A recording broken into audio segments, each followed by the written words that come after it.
From party fractures to new movements and presidential speculations, the road to 2027 is already paved with intrigues. Our guest today is no stranger to political discourse, and he joins us to unpack our conversation on the state of our dear nation, Nigeria. Join us this morning to dissect all of this is the convener of the alternative movement, Otumba Segun Showunmi. A warm welcome to you, and thanks for joining us on Breakfast Central again. You know, every time I come into your studio, I just feel like I'm like in Al Jazeera. It's beautiful, it's well lit, it's well designed. Happy Independence, happy 65, and being guys, nice to see you. Thank you very much, sir. Shoot. Yeah, so beyond the pizzazz and the structure at New Central, the people to equality, the human beings at New Central, it's a great place to work. But let's get straight to our business. So yesterday, you were part of a tour, a delegation that accompanied the Honorable Minister of Works announcing, Honorable Minister of Works, Engineer Dave Umahi, to inspect the coastal road. What was your experience like, and what's your assessment of the level of work done so far? Level of work, quality of work. Okay, let me first of all take you to how did I even end up being invited to follow him. I'd gone to have a haircut about 4, 5, 6 days ago before the weekend in Abuja. And as I sat there in one of those busy, not so bad salons, I heard people talking a lot about the Maraba Abuja road. Now, I then cleverly said, oh, that Maraba Abuja, where is it? They said it's in Nasarawa. So I said, oh, if it's in Nasarawa, is that not supposed to be the governor of Nasarawa that is fixing that? Because they were complaining a lot, young people. So it turned out that they said, no, it's a federal road, and I said, okay. They spoke so much until I said, okay, you know what I'm going to do? I'm going to talk to the Minister of Works and ask him what's the score on that road, since it means so much to you guys. Because I gave a promise, I didn't have time, I was busy doing another thing. Then a couple of days later, I just sent a text message.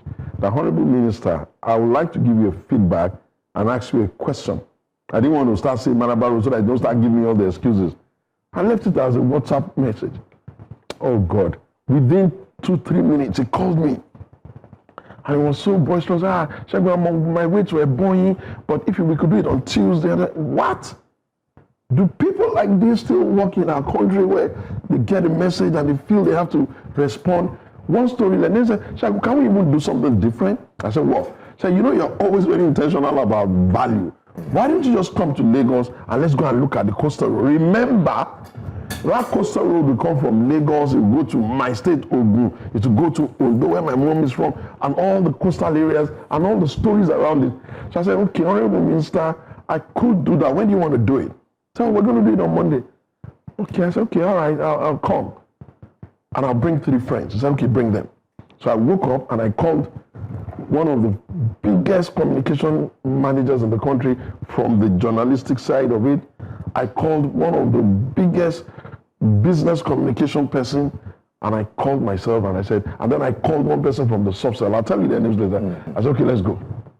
I kept asking myself, what are we going to see? Will I be wowed? Why? Okay, and I said, I'm going to stand in the gap for the numerous people in Nigeria who have never been there and who have never seen it. First things first, the president, with due respect, is extremely lucky to have someone that has very fantastic people skills. The second thing is that, oh God, you need to see the scope of the project and the level of the delivery and understand the vision that is driving it. And I say to yourself, I always, whenever I traveled and I went to a place and I saw one big monastery or one big church or something that is from the past, like they say, oh, this one is 100 years, 1,000 years. You know what I said to myself? I said to myself that, what the hell were our own ancestors doing? We just be talking Shango, this, Amadera, all this stupid stories. Yeah, we beat the Benin War. No, forget that. Yes. Not the Benin War. This is like joke, man. Have you seen the Taj Mahal? So I used to feel like maybe our people were not hungry enough to even build things. And you go to the, when I saw Lagos, I saw the work involved. I saw how much work they've done. I engaged iTech. We went over to Guys, do not hate your country so much until you people don't want us to build something for the next generation. That is a very well thought out project, well delivered. I saw the way the machines were laying the concrete. It's almost as if you are building a bridge, really. I saw the quality of, materials they were using to lay it. And I asked all the tough questions. What about the depth? Some of them, the depth, I put my hand to measure. The depth is from my fingers to here. And no, guys, they're doing it on almost 4 or 5 sections at the same time. They're doing the Calabar end. They're doing the Lekki going into about more than 10-something kilometers end. They're doing the Ondo end. They're going, at the point I said, okay, Mr. Please. I hear that you are connecting the coastal road. But my greatest agony in this life as I became an adult is, what are you doing to the southeast? You need to tell me, because you can't be explaining stories and I get the impression that we're running the country behind their back. How is it connected? Then he started explaining to me, we're going to link it here. Dude, that road is well built. That road is well conceived. That road is visionary. That road will give you an idea of how did Dubai get their own coastal way. But beyond that road, Nigerians will tell you that beautiful. Nigerians are still dying from bad roads, the existing road networks. You know how big this country is? Do you have an idea? Do you even have an idea? Wait a minute. Do you have an idea of how big just Lagos is? As small and as tiny as Lagos. Then do you have an idea of how many Lagos we can fit into Niger? And then do you have an idea of the entire 36 infrastructure? Do you have an idea of how many kilometers of road this country needs to be doing continuously non-stop? You can't fix all the roads at once. You never have all the money. You won't even have all the manpower. So you're going to be doing roads. Some of them, they said they have something like 4 major legacy roads they are doing. The one coming from Sokoto, which was the one I was shouting to him about that. I need to see what you're doing with that road. That road has been on the border since Shagari. Show me. What are you doing about the East-West road? Bottom line is, this country has a tripartite governmental structure. The federal government, 36 state government, and 774 local governments. The laws of our country only allocated federal roads to federal government. I even think that the federal government is carrying too much burden in terms of federal roads. But the states have responsibility to do their own roads. Local governments have responsibility to do farm roads and back-end roads. You see, we should convert our country into the biggest construction site because of the value chain. People that are doing the work, people that are supplying material, people that are feeding. But that's if it's priority for the political class and if they have the political will to at 65, carry it out. At 65, our country is going to be 65 tomorrow. Happy Independence, Nigeria. We have to breathe out and breathe in a bit and tell ourselves that, are we aware of what's going on in the world? The world as we know it has become almost unilateral. You heard they're no longer funding World Health Organization. They're no longer getting involved in World Trade Organization. They're no longer doing USID. They just went to the United Nations and even said something to the effect that maybe they're not even going to be interested in the United Nations. You hear countries are fighting trade wars just to make themselves relevant. You see what China is doing.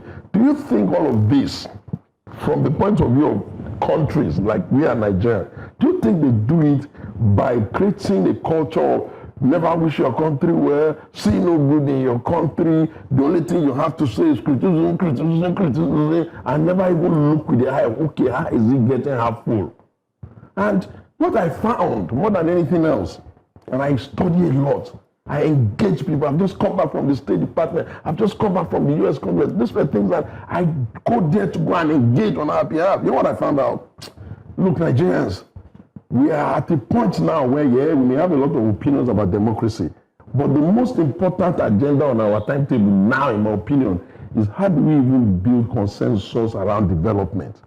Because in our 65 years, we've had Awolowo, we've had Azikwe, we've had Obasanjo, we've had all of this, we've had Abacha, we've had Babangida, we've had this, we've had that, we've even had Buhari, we've had Jonathan, we've had Bola Tinubu.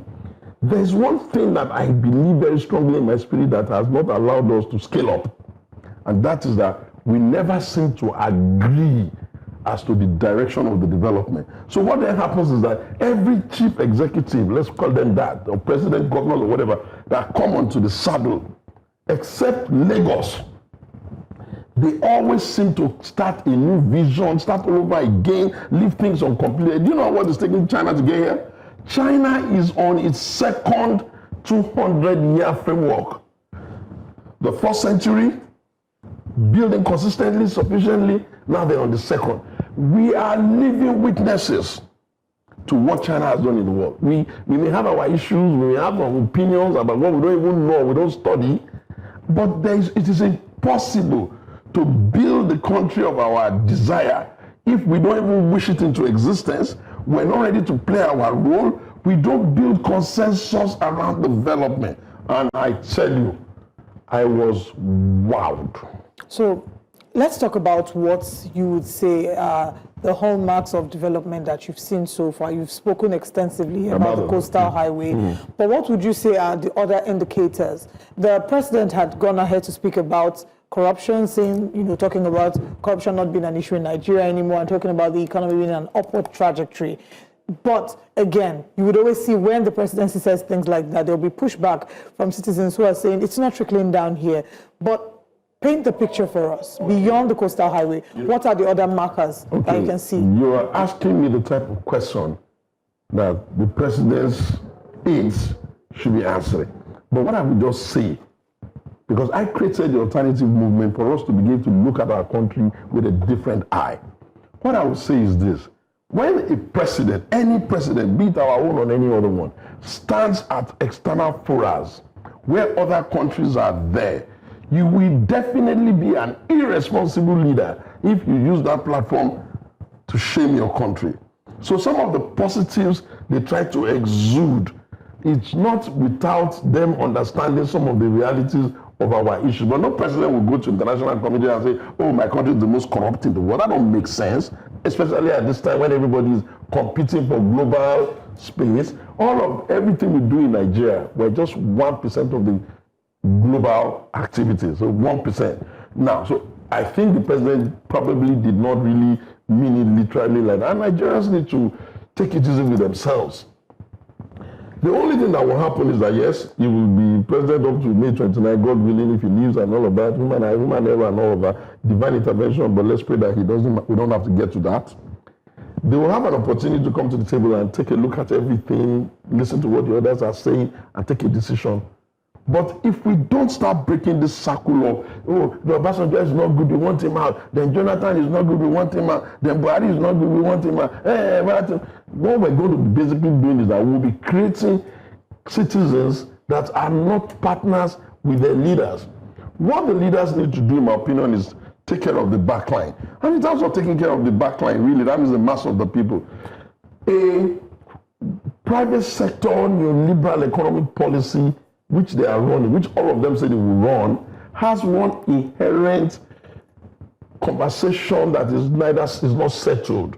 And that is that ultimately when you run it efficiently and the books begin to show you improvement in GDP and all of those things that they're calling positives by rating agencies, how do you let it trickle to the people in the real sense when you have not signed up to an idea of socialism or giving them the money and all that? The way we do it in our country is that you percolate development and the resources that you gather at the top, you give it to the states who have responsibility to fix their state, and then you give some to the local government who have responsibility to fix the back line. The presidency of Nigeria, as presently constituted, does not run a prefectship. A prefectship is something like the kind of thing they do in France, where the person is the president, or like a military regime where you appoint the minister, the governors, and they're like your prefects. And this is not how it is here. The Constitution imagines that we're running, quote unquote, some kind of federalism where the governor of Lagos State can take a look at Lagos State and decide these are our priorities. That priority may be too avant-garde for the people that are living in Lagos State. But there's nothing, I repeat, nothing any president in Abuja ought to be able to do about it. In fact, it is out of desperation to make things get to the people that made them The governors. The local government. The presidency. Yeah. Go all the way to the Supreme Court in July. To be saying local government should. Ordinarily, and I need you to get it, ordinarily, it is an aberration for the federal government to be dictating to state governors at the subnational how they should do local government. But everybody is desperate to figure out how Nigerians can be served. Okay, are Nigerians getting perfectly served? Hell no. But have we turned the corner? In my opinion, we have. We've turned the corner with regards to certain things. I mean, like you speak, you see the glass half full than empty. But let's talk about what the ordinary Nigerians are interested in. Yes, look, 4% GDP growth is nice. Infrastructure projects here and there, ambitious, great. You need the infrastructure.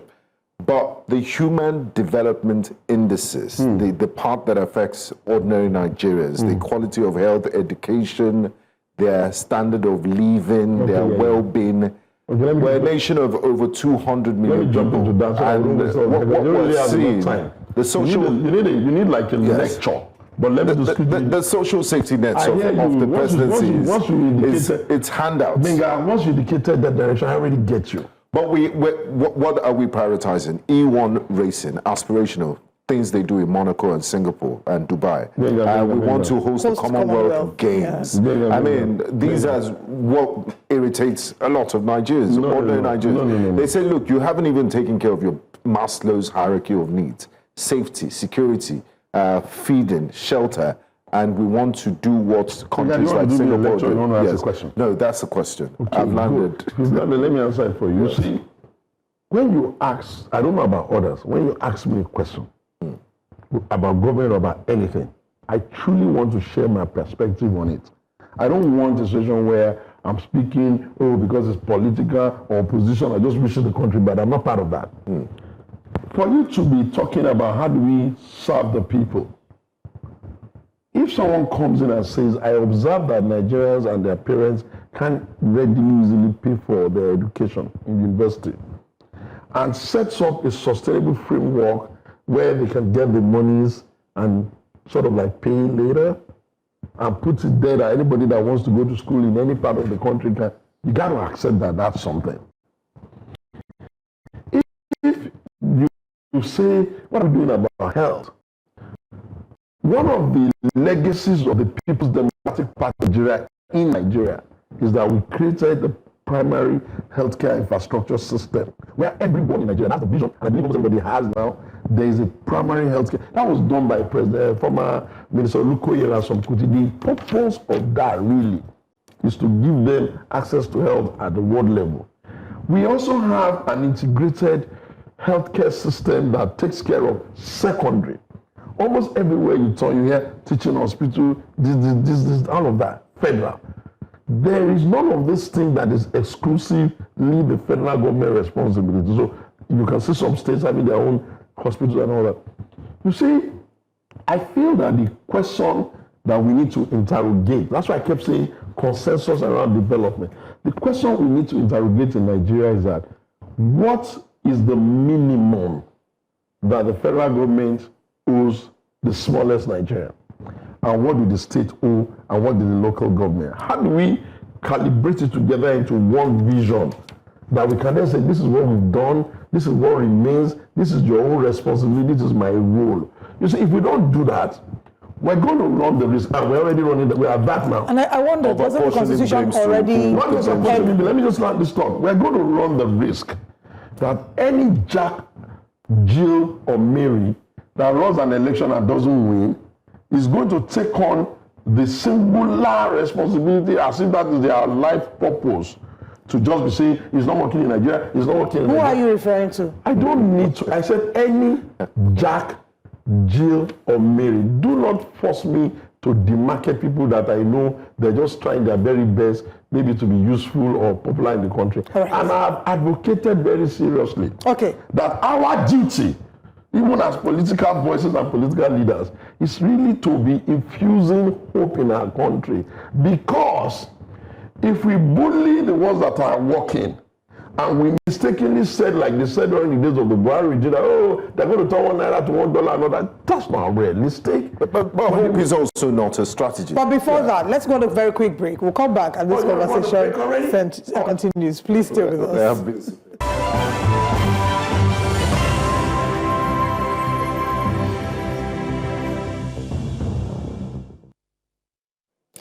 Welcome back to Breakfast Central. We're still looking at the state of the nation with Mr. Segun Showunmi. And before we went on the break, we're speaking about, you were speaking about what we need to decide what we owe the people from the federal to the state and down to the local government. But I want us to take the conversation to a slightly different direction. Let's talk about politics and how we're playing, because politics is a very important part of this democracy that we're celebrating tomorrow. One of the ways in which we establish our rights as Nigerians is by voting.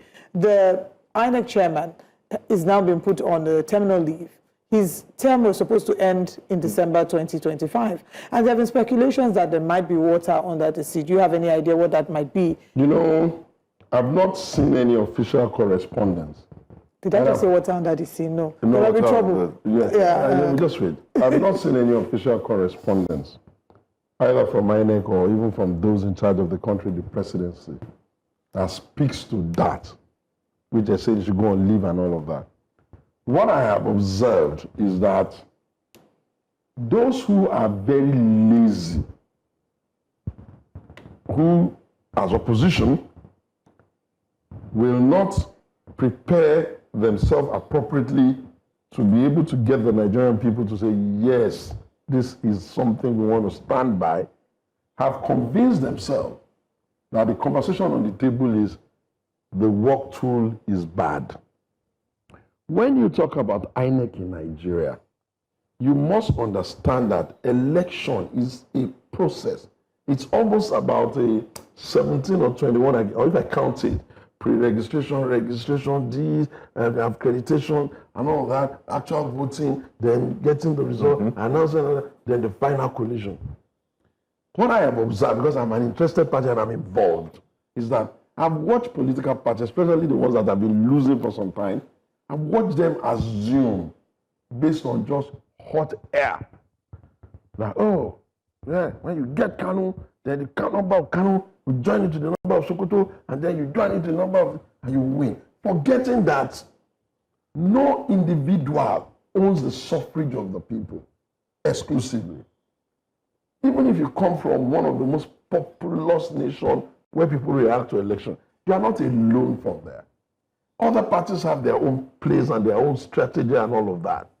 And when they then, in their own cuckoo mind, think that, oh, the election is won, the next thing they start thinking is, they start saying, okay, where would the obstacle be? Instead of them to think about how to improve reverse logistics, how to train their agent, how to ensure that they can pick what you call, materials that can be accepted as evidence, they will just be busy shouting, the INEC chairman, as if one INEC chairman, even if you let him come from Bola Tinubu's bedroom, is equivalent to the whole infrastructure of even the INEC and the election. So are you saying they're being sore losers or they're misdirecting their anger? I think that if you look at them, I think that the vast majority of them are, like us all, creatures of habits. We pick up an habit, we begin to think that that habit is the only thing, we regurgitate it, never mind the fact that we're beginning to sound like broken record. Are we not, is the Federal Republic of Nigeria constitutionally not going to appoint an INEC chairman? That powers to elect that chairman, is it vested in you? Is it vested in you? Did the Constitution vest it in me? The crafters of our Constitution have vested that power in the President. Now, what are the ways you can go to, you can tell the Council of State, oh, I'm thinking of this person only for advice. I mean, it's not an obligation to listen to the advice.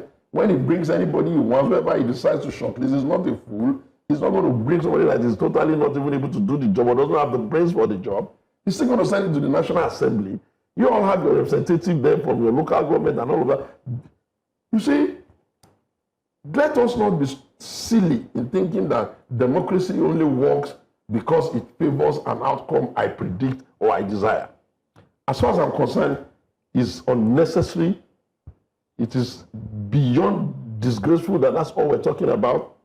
The one who brought Jega did his election.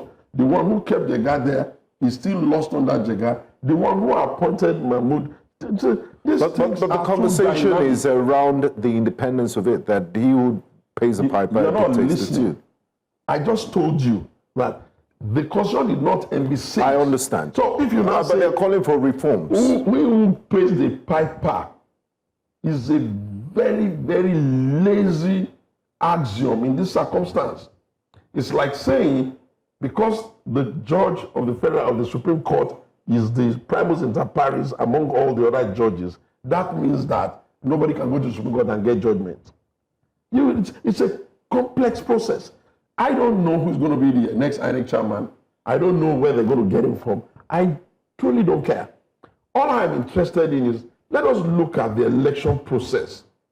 We seem to be fixated on IREV and the election points. Yeah. We've done, Beavers has worked. That's for verification and authentication. What we're talking about is the immediate transmission. Nico, have you imagined what it means really? That is it the actual polling unit by polling unit that goes there, or is it the weighted average after they've added it all together? Don't forget, from your polling unit you get a result. All your agents get. Mm-hmm. From the next level of collision, which is local government, you get. From your work, from your senatorial, you get. From your state, you get, and eventually from the national, you get. Look, anyone who wants to run an election, and I've lost a few, I will say to myself, the best thing to say is, okay, I want to present my ideas to them. I'll try my best, do whatever I need to do to get them to understand the idea. But I must be matured enough to know that they may not accept my idea. No matter how hurtful that loss is, they have not offended me. The winner did not offend me because they chose him over me. He didn't offend me. We are creating a culture that's going to even make the people. Can't you see the result? My way or the highway. Are people even turning out anymore?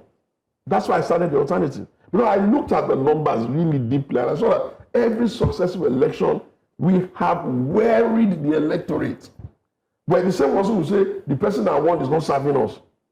We're the ones who will say, oh, the person that won did not win legitimately. We're the ones who will say the process is this, the process that, and slowly but gradually, those who have the presence of mind, educated people like you and I'm not talking about you particularly, are generally now getting uninterested in participating.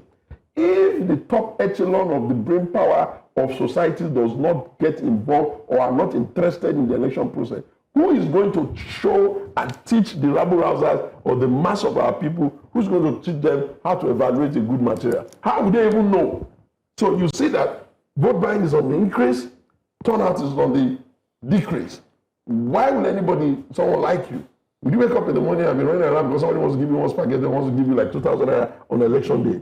But if we don't keep demarketing the entire country and the entire process, more and more people will not be How do we find the line between demarketing and calling things as they are? Because they would say to you that opposition is actually speaking to what is wrong, making suggestions, preferring solutions. So how do you find that line? I think the nation is confusing parliamentary system with presidential system. In a parliamentary system, there's someone that is like a shadow. If the prime minister says left, your own job is to say is right. That's parliamentary. In a presidential system, a presidential system, they should follow my lead. What you have to do in opposition is to go and contribute your own ideas, your own energy to reorientating the people to solve the problem you see. And when you want to engage, even if you ask me questions like that, I need to engage the APC government. I will not start saying, oh, I didn't see anything. I'll be saying, I see this, but there's this. I fundamentally have issues on the fact that you can't tell me the Nigerian economy is doing so well when you are not in the same token telling me how you are going to let it percolate to the people. And I get the constitutional problem, but that's why I say we need to agree.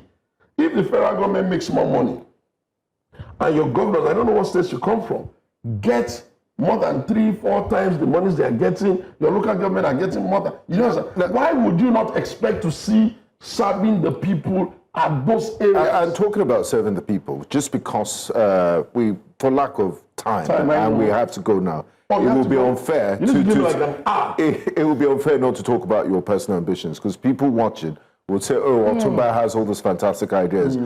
He's thrown his hat in the ring a few times and lost. Then what's going on with you with regards to 2027? Are you in PDP? Is your heart in APC? What's going on? You know, we have especially the PDP, my party, we have so mismanaged that party that we have found ourselves in what I like to describe as a dead horse scenario.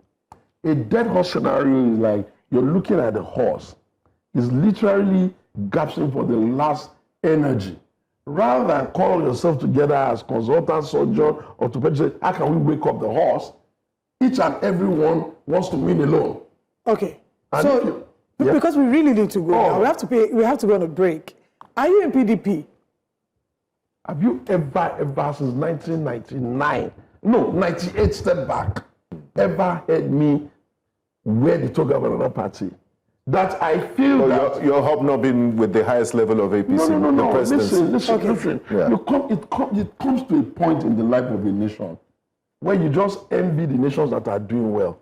You envy Dubai, you envy China, and you just want Nigeria to just do well. All right. And whoever is on the saddle now, so we have to squeeze him as hard as we can to you are with PDP. Oh, certainly. All right, we have to go now. Thank you so much for joining us. Yes, we do have to go. You truly have to go. Yes, we do. Thank you very much, Mr. Segun Showunmi. It's always great to have you.